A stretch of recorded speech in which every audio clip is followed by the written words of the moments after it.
Hi, budding engineers. Welcome to the discussions on the demonstrate design of steel structures as per IS 800 2007. Welcome to structure engineering lectures. In the previous class, we have seen the different loads such as dead load, live load, snow load, special loads, as well as the load combinations. Conforming to IS 875 Part 1, Part 2, Part 4, Part 5. In today's class, we shall see wind load Part 3. This is how the IS 875 Part 3 2015 students, right? We are there in the third part, IS 875 Part 3 2015, right? Which is called the design loads other than earthquake for buildings and structures. Code of practice part 3 wind loads. I hope students are understanding these discussions. We are there in now IS 875 part 3 as per this 2015 latest code, right? Where we do have this figure is the map of India showing the basic wind speed. Let us see the Hyderabad. The Hyderabad is with a color scheme indicating a basic wind speed in meter per second as 44 meter per second. Like that, you see the other parts of the country, India, they are having the wind speeds varying from 33 meter per second to 55 meter per second, 55 meter per second here, right? And along the coast they are generally 50 meter per second, 50 meter per second, right? That is all. Whereas in interior parts they are just less values, either 33 or 39, right? That is all, right? Once we see this map of India, that is how the basic wind speed in meter per second for 50 written period students, right? Now let us move to the these are the different notations which are used in this code book, student, right? We just go through these notations as well as the terminology, right? The definitions, what is peak gust, what is a gust, right? A gust is a positive or negative departure of wind speed from its mean value lasting for not more than say 2 minutes over a specified interval of time is what defined as a gust, right? What is a fetch length, right? Like that, what is a high-rise building or tall building means having a height more than or equal to 50 meters, right? Or having height to smaller dimension more than 6 is what defined as a high-rise building. A low-rise building is defined as a building having its height less than 20 meters is defined as the low-rise building, right? Whereas the return period means it is the period of one moment, student, right? It is the it is a now return period. It is a number of years reciprocal of which gives the probability of extreme wind exceeding a given wind speed in any 1 year. Solidity ratio means it is equal to the effective area, projected area of all the individual elements of frame normal to the wind direction divided by area enclosed by the boundary of frame normal to the wind direction, right? That is how the terrain category. It means the characteristics of the surface irregularity of an area which arise from natural or constructed features. And topography means the nature of Earth's surface as influenced by the hill and valley configurations, right? All these are the different definitions. Student will just go through these definitions at a quicker pace, right? And let us move to the further discussions. What is the wind speed, right? Basic wind speed, just now we have seen in this figure, right? They are applicable for 10-meter height above the mean ground level for different zones of the country.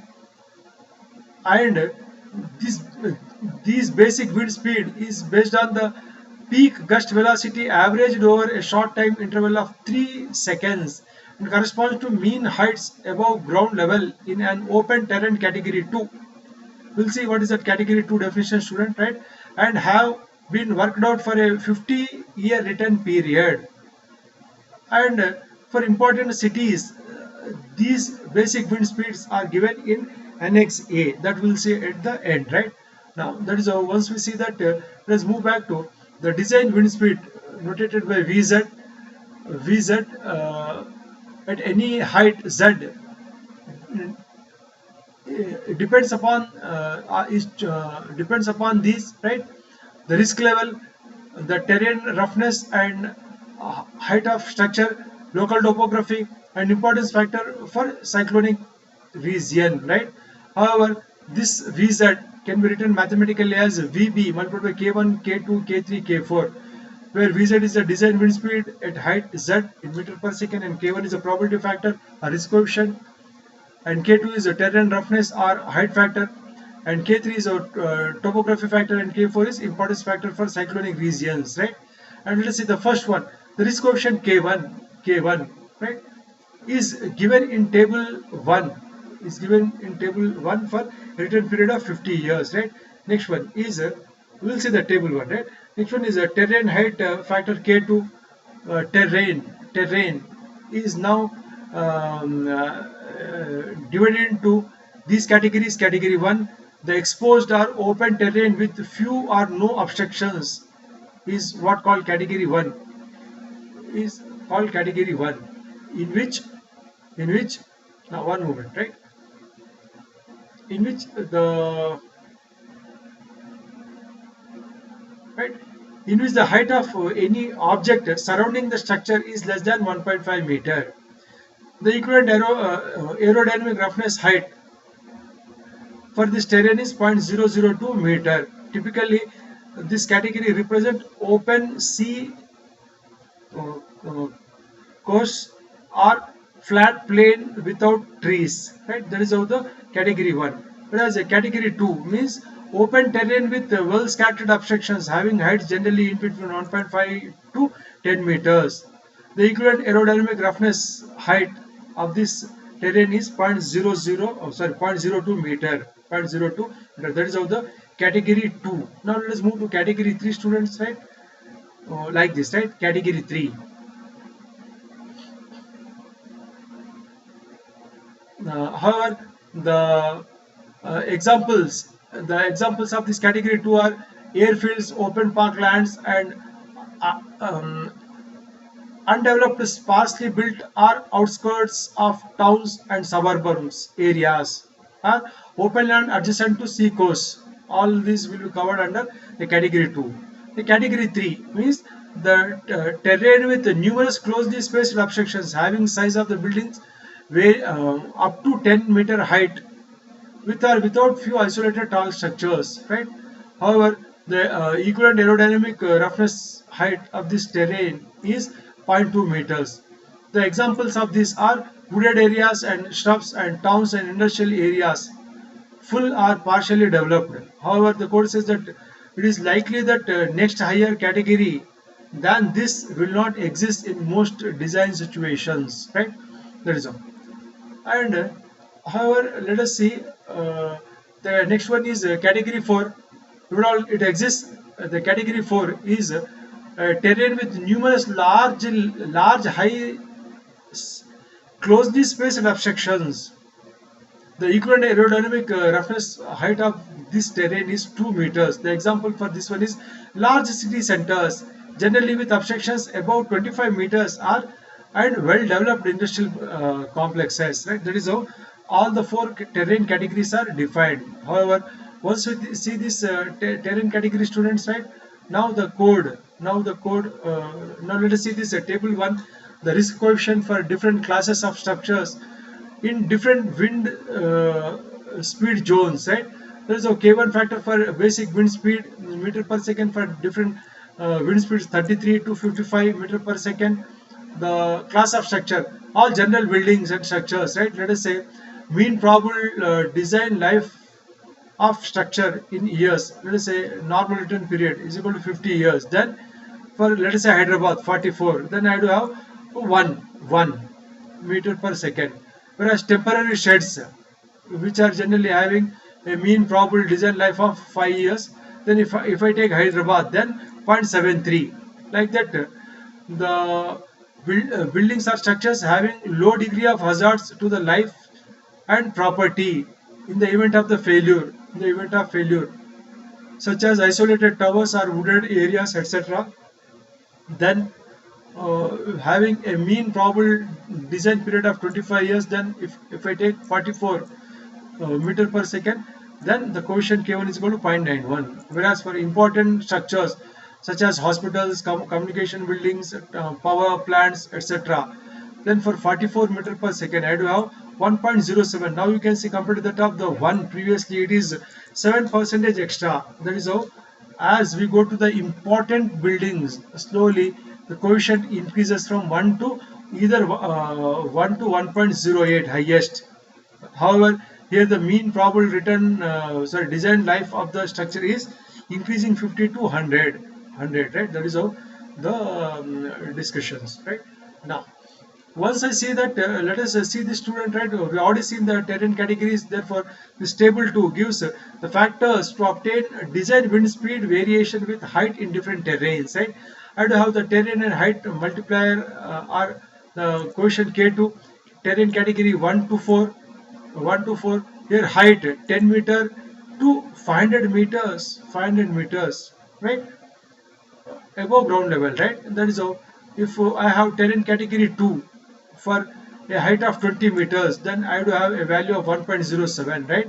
Let us say I do have terrain category 3, let us say a 100-story building, means 300 meters, 100 multiplied by 3, 300 meters, then terrain category 3, then 1.31 is K2 for 100-story building with 300 meters height, 1.31. That is how the K2 values are noted down. Whereas changes in terrain categories, the velocity profile for a given terrain category does not develop to full height immediately with the commencement of the terrain category, but develop gradually to a height h, which increases with the fetch or upward distance x. However, now you can see the relation between that fetch and the developed height hx in this table 3. Let us see this fetch x is zero point 0.2, then terrain category 2, then 20 meters. Like that, if that fetch is equal to 50 meters, for the terrain category 2 it is 300 developed height, right? That is the relation between fetch and developed height, right? Third one is the topography K3 factor, right? Topographic features such as hills, valleys, cliffs, escarpments, or ridges, right? For this, the factor K3 is defined as, right? Whereas a site when the upwind slope theta is more than about 3 degree, then only this will come into picture, right? Otherwise, if that upward wind slope theta is less than 3 degree, then this value is equal to 1. However, this K3 is in the range of 1 to 1.36 for more than 3 degrees upward wind slope. However, K3 values for more than 1 is given in Annex C. Right? Now, let us see the next factor as importance factor for cyclonic region K4. Right? K4. However, this east coast of India is relatively vulnerable to occurrence of the severe cyclones. Like that, west coast, Gujarat are also vulnerable to severe cyclones, right? Then in such case, right, the effect of cyclonic storms is largely felt in a belt of approximately 60 km width of this coast. In order to ensure better safety of the structures in this region up to 60 kilometers, right, the following values of K4 are adopted, right? That is how structures of post-cyclonic importance for emergency services such as cyclone shelters, then K4 is equal to 1.3, more value 1.3, right?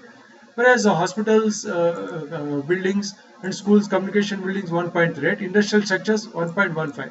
Just normal buildings and all other structures 1. Therefore there is no importance. 1 means there is no important, means no extra, right? 1.3 means 30% is extra, right? Now next one is hourly mean speed, right? Hourly mean wind speed at height z for different terrains can be obtained as v bar zh is equal to k2i bar vb, where k2i bar is hourly mean wind speed factor for terrain category 1 given by this expression 0.1423 ln z by zoi to the power 0.0706, where this VZD bar is VZH bar K1, K3, K4, or VB bar K1, K2 bar K3, K4. That is how the value can be obtained. Next one is turbulence intensity. However, for terrain category 1, 2, 3, 4, the turbulence intensity notated by X, IX1, 2, 3, 4 can be noted from this codal specification, right? And next one is offshore wind velocity. The influence of the wind speed of the coast up to a distance of 200 km can be taken as 1.15 times the value on the nearest coast in the absence of any definite wind data, right? However, this factor 1.15 shall be used in addition to K4. Next one, wind pressure and forces on buildings and structures, right? That is how the first one is the design wind pressure Pz is equal to 0.6 Vz square, then Pd is equal to Kd Ka Kc Pz, where Kd is equal to wind directionality factor, Ka is equal to area averaging factor, Kc is equal to combination factor. The value of Pd, however, shall not be taken as less than 0.7 Pz, right? Next one, wind directionality factor Kd, right? Considering the randomness in directionality of wind and recognizing the fact that pressure or force coefficients are determined for specific wind directions, it is specified that buildings, solid signs, open signs, lattice frame works, and trussed towers, triangular, square, rectangular, a factor of 0.9 may be used on the designs and the design wind pressure. For circular or near circular forms, this factor can be taken as 1, right? And the cyclone affected regions, this factor Kd shall be taken as 1. Next one, area averaging factor Ka, as a result of averaging the measured pressure values over a given area. These pressure coefficients are given in class 7.3. As a result of the averaging the measured pressure values over the given areas, as the area becomes larger, the correlation of these measured values decreases and vice versa. Therefore, now this table 4 gives this Ka, area averaging factor, as a function of tributary area. If tributary area is less than or equal to 10 meters square, then area averaging factor is equal to 1. Means that was the basis. If more area is taken, let us say 25 meters square, then reduced by 10%, means 0.9. If it is more than 100 meters square, then reduced by 20%, 0.8. That is how Ka. The tributary area means for overall structures, for evaluating loads on the frames, the tributary area should be taken as the center to center distance between the frames multiplied by the individual panel dimensions in the other directions, right? Whereas for individual elements, for beams or beam type elements, purlins, etc., the tributary area should be taken as effective span multiplied by the spacing. That is how the definitions of the tributary areas. Now coming to the top, the next discussions on pressure coefficients, right? I hope students you are understanding these discussions, right? We are there in the IS 875 part 3, right? Wind coefficients, pressure coefficients Cp, how they should be taken. It is now given here, right? Now let us see this as the wind coefficient,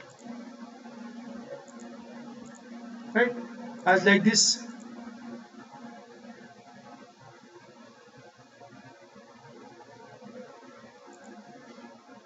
right.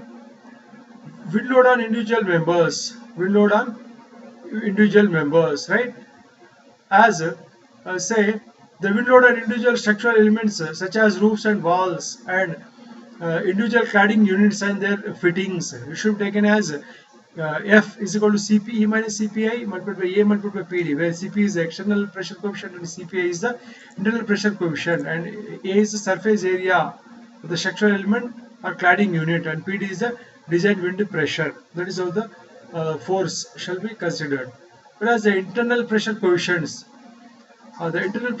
in a building depends upon the degree of permeability of the cladding to flow of the air, right. Whereas the internal air pressure may be positive or negative depending upon the direction of the flow of the air in relation to the opening. However, if the opening is not more than 5%, that the internal pressure coefficient can be taken as plus or minus zero point 0.2, plus or minus zero point 0.2. Now, next one, buildings with medium and large openings means having an opening of 5 to 20%, then this internal pressure coefficient may be taken as plus or minus zero point 0.5. Whereas buildings with openings with larger openings means greater than 20%, then this pressure coefficient may be taken as plus or minus zero point 0.7, right. That is how the internal pressure coefficient. Whereas external pressure coefficients on the walls, right, CPE for walls, right, and clad buildings of rectangular plan shall be as given in table 5. Now we'll see that table 5, right. Whereas for pitched roofs of rectangular clad buildings, it should be as per the table 6, and for monoslope roofs of rectangular clad buildings, it should be as per the table 7, right. And canopy roofs with H by W greater than 1/4 and less than 1, and L by W greater than 1 and less than 1. There we need to refer to table 8 and 9. 8 and 9. Now let us see these tables at a quicker pace, students. I think you may go through these discussions at a quicker pace. I will show these tables at a quicker pace. The buildings with one-sided openings, right? This is how the one-sided opening, right? Here one opening, right? One-sided opening, one-sided opening. Then what are these coefficients, right? These coefficients, they are now given as minus 0.3, minus 0.4, minus 0.5, minus 0.7, plus 0.8, minus 0.8. That is how the building with one-side opening, right? Now next, this is how the table 5 external pressure coefficients for walls and rectangular clad building, student. Now you can see H by W less than or equal to 1. Building height ratio. Next one is building plan ratio, means L by W, L length to width greater than 1, less than 3 by 2. Here the notations are given. What is H? Height, and W width, length, L is length, right. Therefore in such a case, in the elevation, now in plan where theta is the inclination of this wind with this surface, right. Therefore that is how wind angle. Here if theta is equal to 0, then it is normal to this surface A, surface with plane A, right. If theta is equal to 90, then it is perpendicular to this surface A, means on this perpendicular to this plane C, right. If theta is equal to 0, perpendicular to this wind is perpendicular to this plane showing letter A. If theta is equal to 90, it is wind perpendicular to this plane showing letter C, right. That is how the degrees 0 and 90. Accordingly, what is CPE, right, for A on windward side, B on leeward side, right. On windward side plus 0.7, on leeward side minus 0.2, like that. If on the 90 degree, right, C minus 0.5, and on other side of this 90 degree D plus 0.7, right. Whereas a local CP minus 0.8, right. If at all this is 90, then you can see minus 0.5, minus 0.5, plus 0.7, minus 0.2.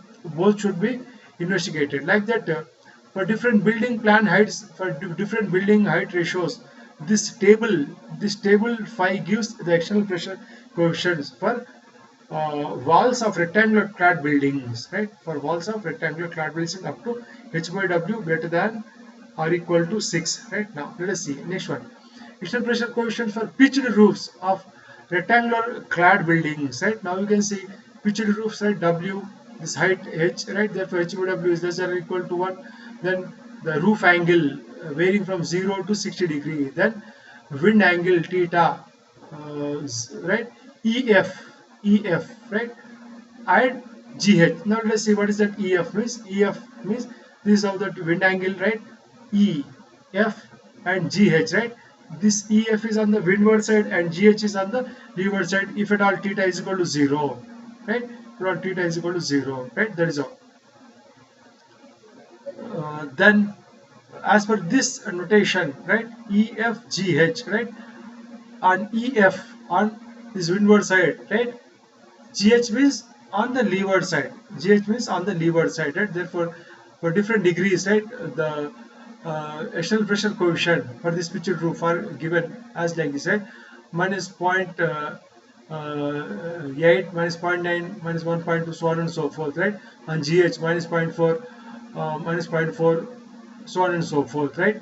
Whereas wind angle, if at all, that is 90 degree, EG and FH, right? Let us see this, right? Therefore EG, if this is 90 degree, obviously this is the windward side, FH is the leeward side, FH is the leeward side. That is how it is given. EG minus 0.8 for this, right?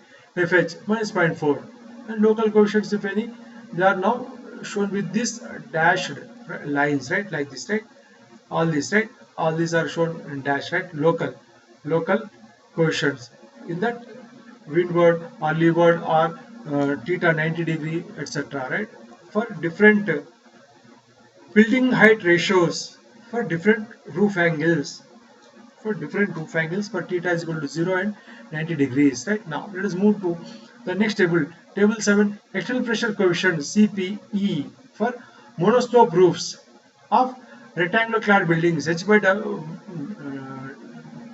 less than 2, right? That is all. Monoslope, right? That is all. As you have seen in the previous discussion, student, the same, right? For different degrees, for 0, 45, 90 degree, 135, 180 degree wind angle, 0 to 180 degree. Local pressure coefficients also, CP are also available, right?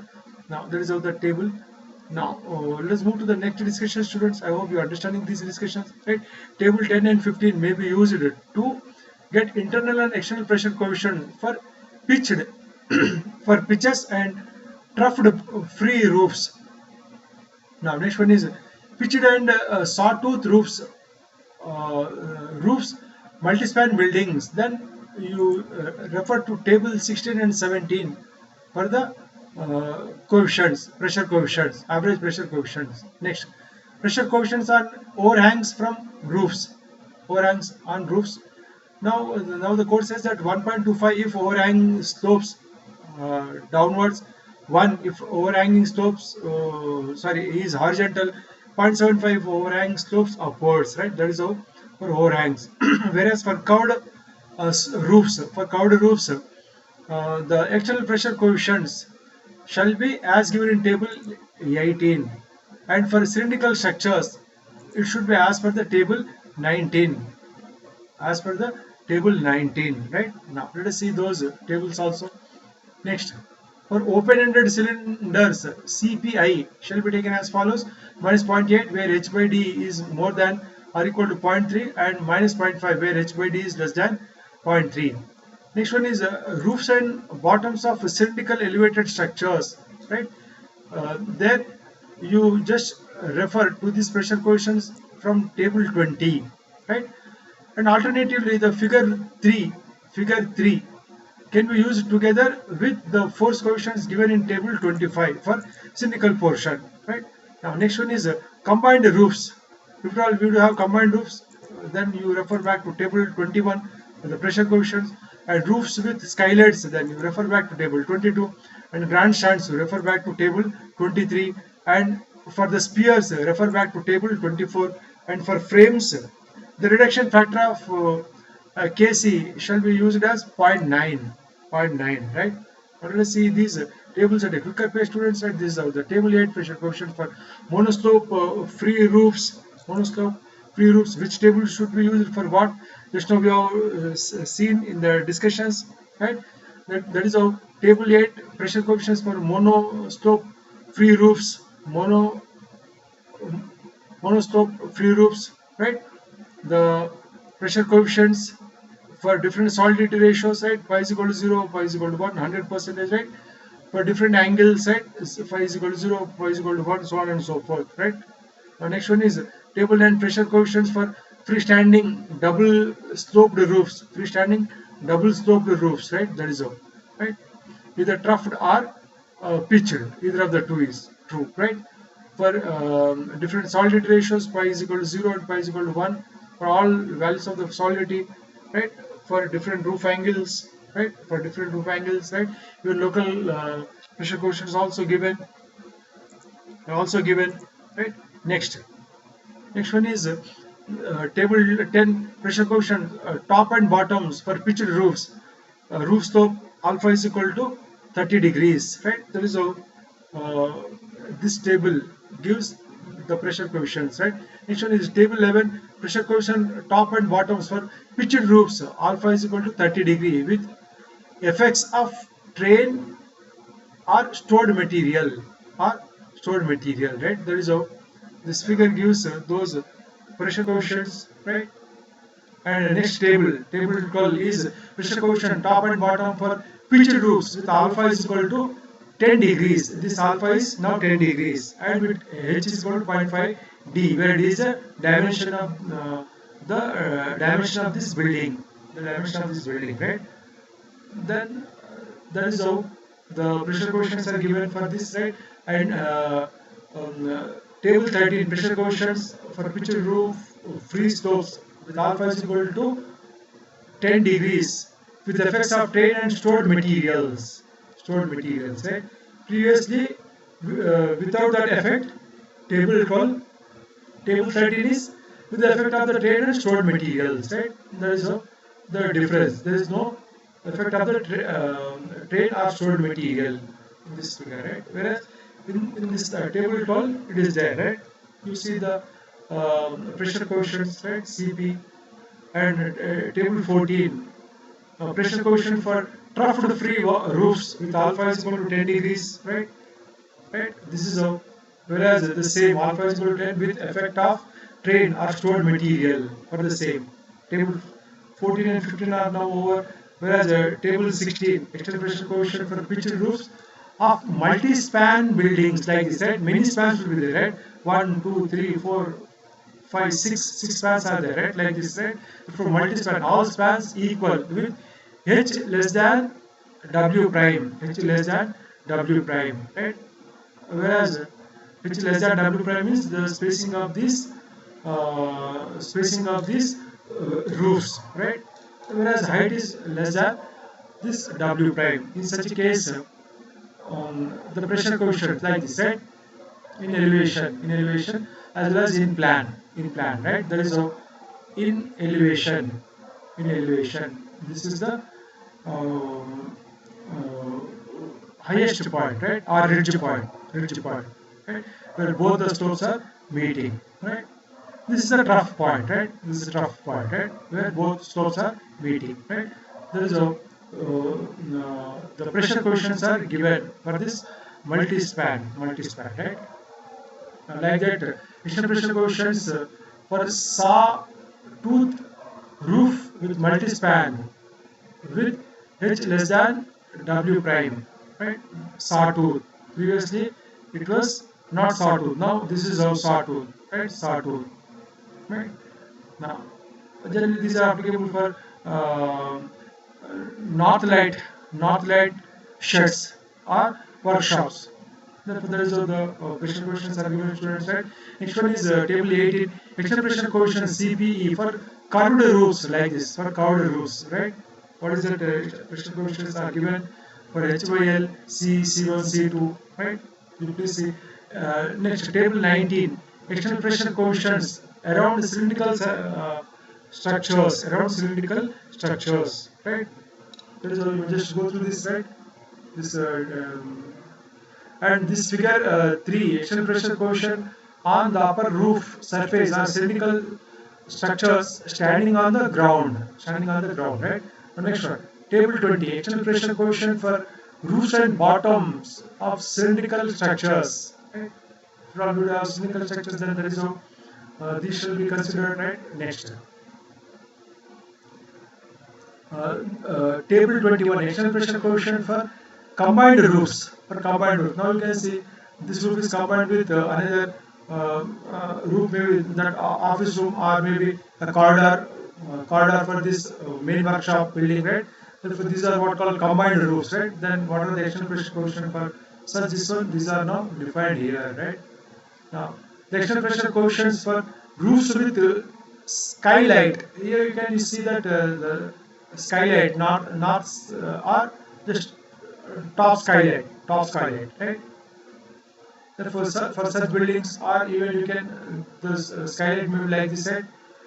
The geometry may be like this. Therefore, for which what should be the pressure coefficient CPE, right? If B1 is greater than B2, then what are these pressure coefficient, right? Minus 0.6 and plus 0.7. If B1 is less than B2. C table for combined roofs, right? That is force coefficients, right? The value of this force coefficient CF applied to building or structures as a whole on a particular building or the structure is given by CF. F is equal to CF multiplied by AE, exposed area multiplied by this design wind pressure PD, right? Now, this is a table 23 student pressure coefficients at the top and bottom roofs of grandstands are open three sides, right? The example for this one is the grandstands are generally there in the case of these stadia, right? The stadia, open stadias where people will be sitting and watching the football game or cricket game, whatever it may be, right? Above that, we will have these grandstands, right? Grandstands, right? Roofs. These are what called grandstands. Therefore, for such, what is that roof angle up to 5 degree? Roof angle up to 5 degree and H. And generally, this height of this grandstand is of the height 0.4 H compared to that of this total height above the ground level is above this this grandstand roof height itself is 0.4 H, right? Above that last seating arrangement, right? Then what are these pressure coefficients? They are now given front and back of wall, right? J, K, L, M, right? What are these, right? They are already given, right? What is that notation is given here, right? B, D, F, H, right? What is right? J, K, L, M, I, A, E, C, G. Therefore, at different locations, what are the pressure coefficients are given, student? We just go to the top and bottom of this group, right? A, B, C, D, E, F, G, H, up to H, right? For different theta 0 to 180 degree. 180 degree. Next, table 24. External pressure distribution coefficients around spherical structures. You please see this, right? Now, like this. For different positioning of the periphery, theta in degrees 0 to 180 degree, you will have the pressure coefficient varying from plus 1 to plus 0.4. Now, next one is the frictional drag, right? For rectangular clad buildings, this addition is necessary only when the ratio of D by H or D by B is more than 4. Then this frictional drag will come into picture, right? Then it should be taken like this. If H by H is less than or equal to B, then F prime is equal to C. F prime multiplied by D multiplied by 4H plus B PD plus C F prime multiplied by D minus 4 B multiplied by 2H multiplied by PD and If H is B, you please see this expression student, right? However, what should be that CF prime is equal to 0 for smooth surfaces without corrugation. CF prime is equal to 0.02 for surfaces with corrugation, and CF prime is equal to 0.04 for surfaces with rifts across the wind direction. That is how the frictional drag for rectangular clad buildings. Right? Next one, force coefficients for clad buildings. The clad buildings have uniform section. Then you please see this figure 4, and you also refer back to this table 25, right? Table 25 for such force coefficient, right? Next, buildings of circular shapes. Then these force coefficients are given in table 25 and also depicted in figure 5. Now let us see this, students, right? This is of that figure 4, force coefficient for rectangular clad building in uniform flow. Right? A by B, this force coefficient, keeping into this ratio, then you can get this force coefficient for different H by B. H by B is equal to 1 by 4 than this curve.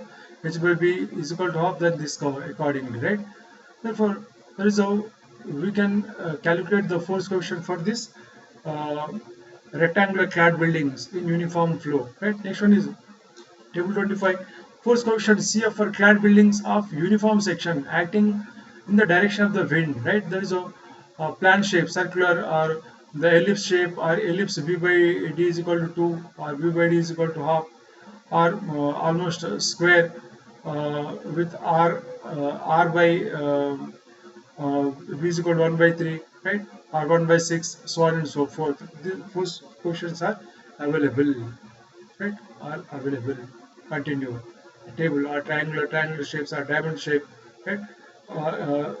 Triangular shapes, sword or hexagonal shape or octagonal shape or 12-sided shapes, etc. The pressure coefficients are available, right? Like this, right? CF pressure coefficients up to half, so on and so forth.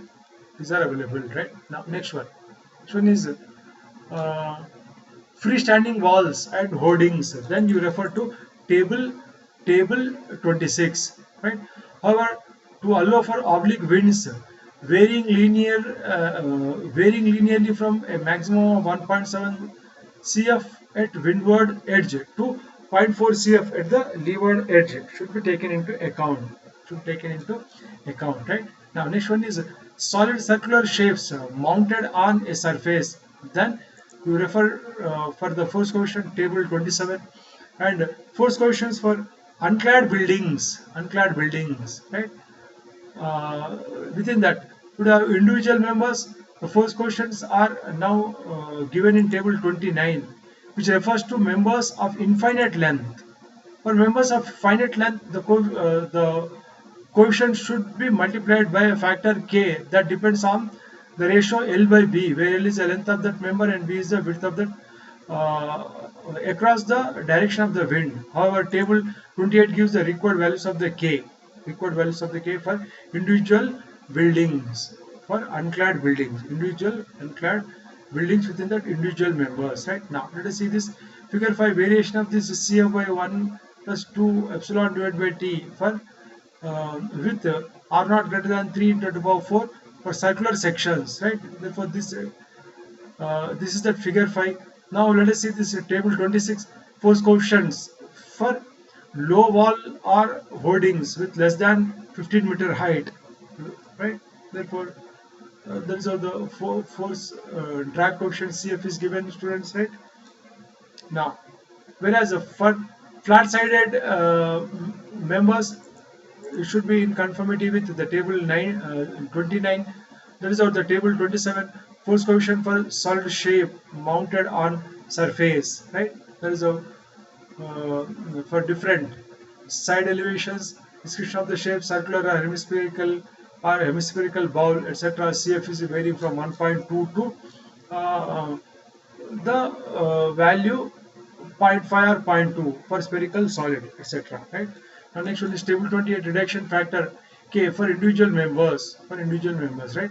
So for solid, circular cylinders, circular cylinder, supercritical flow for plate perpendicular to wind, right? That is how for L by B or L by D, the reduction factor K for individual members are given varying from 0.58 to 1 for infinite lengths, right? Uh, then table 29, force coefficient CF for individual structural members of infinite length. They are now given here, student. Normal force Fn is equal to CFN PD K divided by B. Transverse force Ft is equal to CFT PD K divided by B. For circular sections, you refer to table 25 and see Annex D. The force coefficient for wires and cables shall be as per the table 20, and for single frames, all flat-sided and circular members, then you refer to where D multiplied by VD is less than 6 meter square per second, or D VD bar more than or equal to 6 meter per second. You refer to table 21. Table 21, where VD bar refers to design hourly mean wind speed, right? That is how it is given. CF is equal to given by this expression, student, right? Then, and what are the different notations of that? That is also given, right? Next one is multi-frame buildings. Multi-frame buildings means having two or more parallel frames where the windward frames may have a shielding effect upon the frames to leeward side. You refer to table 32, right? There is a table 30, student. Force coefficient for wires and cables, L by D is equal to 100. L by D is equal to 100. Then table 31, force coefficient for single frames, right? Now solidity ratio force coefficient is equal to solidity ratio force coefficient for single frames, right? Force coefficient CF for flat-sided members or subcritical flow or supercritical flow, circular sections, right? There is for different solidity ratios varying from 0.1 to 1. The values are varying from 1.9 to say 2, right? And next, table 32, shielding factor H for multiple frames, effective solidity ratio 0 to 1, for frame spacing ratio less than 0.5 to greater than 1.8, greater than 8. The values are varying from 1, 0.9, so on and so forth to 1, right? That is how the shielding factors H, right? Next one is the effective solidity ratio pi is equal to pi for flat sided members, as shown in this figure 6. Effective solidity ratio for circular section members also, right? Pi. And effective solidity ratio pi e, right? Then next one is for lattice towers. The force coefficient for lattice towers of square are equal triangular sections with flat-sided members for wind blowing against any face shall be as given in the table 33. For square lattice towers, where when wind blows into a corner, then that shall be taken as 1.2 times the load for wind blowing against a face. For equilateral triangle lattice towers with flat-sided members, the load may be assumed to be constant, right? And next one is force coefficient for lattice towers of square section with circular members. Then it should be in conformity with the table 34. Force coefficient for lattice towers of equilateral triangular sections with circular members. It should be in conformity with table 35. Tower appurtenances, right? Let us see this table 33 showing overall force coefficient for tower composed of flat-sided members, right? For different solidity ratios, the force coefficient for square and equilateral triangular towers are given in this table 33, students, right? Next, table 34, overall force coefficient for square towers composed of circular members as per this class 7.4.3.5 for different solidity ratios or front face pi varying from 0.05 to 0.5, right? Subcritical as well as supercritical flow conditions. What are the force coefficients, right? Varying from 2.4 to 1.6, right? And next one is interference effects. I hope students you are understanding these discussions on the wind loads, right? Now we are there now interference effects, right? Interference effects is caused by modification in the wind characteristics produced by the obstructions caused by an object or structure in path of wind, right? And this interference effects can only be ascertained by detailed wind tunnel or CFD studies, and these are more significant for tall buildings, means greater than 50-meter buildings only, as per this new IS 875 code, wind code, right? And roof of low-rise buildings, right?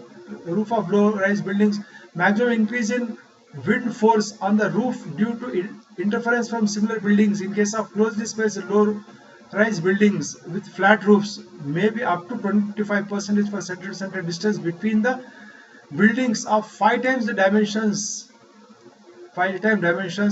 of the interfering building normal to the direction of the wind.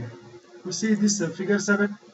However, the interference effect beyond 20 times the dimension B may be considered to be negligible, right? Next one is the tall buildings. For tall buildings of rectangular tall building, figure 8 gives various zones of interference. That we will see, right? Now let's see this table 35 students, table 35, wherein now it gives overall force coefficient for equilateral triangular towers composed of circular members, right? For different solidity ratios, for subcritical as well as supercritical flow, force coefficient, right? Now next one. That is how for tall buildings zone 1 to zone 4, right? Zone 1 to zone 4, the coefficients are given 1.35 to 1.07, right? Next one is that and these are also given in figure 8. That figure 8 will see. Right? Now next, dynamic effects, right? How the dynamic effects shall be considered. Now the code says like this, right? As the dynamics effects may be used for examining the problems of wind-induced oscillations, such as buildings and closed structures with the height to minimum lateral dimension ratio of more than about 5, or buildings and structures whose natural frequency in first mode is less than 1 Hz. Then the dynamic effects should be investigated. Right? However, how it should be investigated, now you may just go through elaborately. Student, the time period of oscillation for multi-story building shall be 0.1 n, wherein is the number of stories of the building including the basements for movement resisting frames, whereas for all other buildings it should be time period of oscillation is equal to 0.09 h divided by square root of d. Right? Now let us see this figure 7, low-rise building in tandem causing interference effect, right? That is all. One building is causing interference on the other building, right? Here, like this. These are the interference zones for tall rectangular buildings, means tall buildings, right? Or greater height. Generally, this is for the tall buildings, right? If at all the tall building is a what are the zone, right? Far off, right? This is of the zone 1, zone 2, zone 3, zone 4, right? For those zones, what should be the interference factor? That is how we already just now seen, like this, right? For zone 1 to zone 1 4, interference factor 1.35 to 1.07 from this figure also, right? Now, however, you please see that what should be the along the wind direction B, in the transverse direction is 2B, right? Therefore up to 2B to 3B to 4B, right? That is how the zone 3, right? Beyond 4B, zone 4, right? Here on the windward side from 4B to 5B, right? Varying to 10B, zone 1, right? 10B to 15B, zone 2, 15B to 20B, zone 3, beyond 20B, it is called zone 4, along the windward direction, whereas on the leeward direction from 2B to 3B, the zone 3 starts and it ends at 4B. Beyond 4B, it is called zone 4, for which the interference factors are given here, like this, right? Now, like this for high-rise buildings, you please see the other term, students. What is galloping, and what is flutter, what is ovaling, right? What is ovaling, etc. I'll not go through these. You have to go through elaborately, right? Motion due to vortex shedding, slender structures, right? Vortex shedding frequency Fs is given by St VZH bar divided by B, where St is called Strouhal number and VZH bar is called is hourly mean wind speed at H at height Z. And uh, now let us see circular structures. For structures of circular cross section, this St Strouhal number is equal to zero point 0.2 for d VZH bar less than 6 meter per second, and St is equal to 0.25 per d VZH bar more than or equal to 0.6 meter square per second, whereas for rectangular structures this St is equal to zero point 0.1. That is how the Strouhal number. Now, next one is dynamic wind response. The building which are wind sensitive shall be designed for dynamic wind loads, right? Wind sensitive, right, means tall structures are generally wind sensitive, right? Their gust factor GF method is used for calculation of these bending moments, shear forces, and tip deflections or loads and responses. However, now let us see how that can be calculated.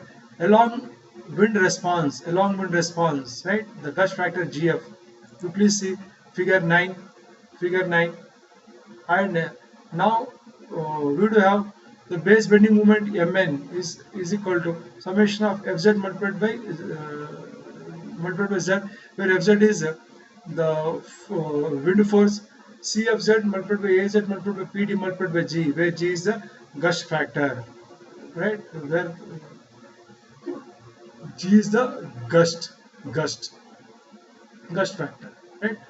Given by this expression, right? 1 plus r square root of this under, please see this equation, right?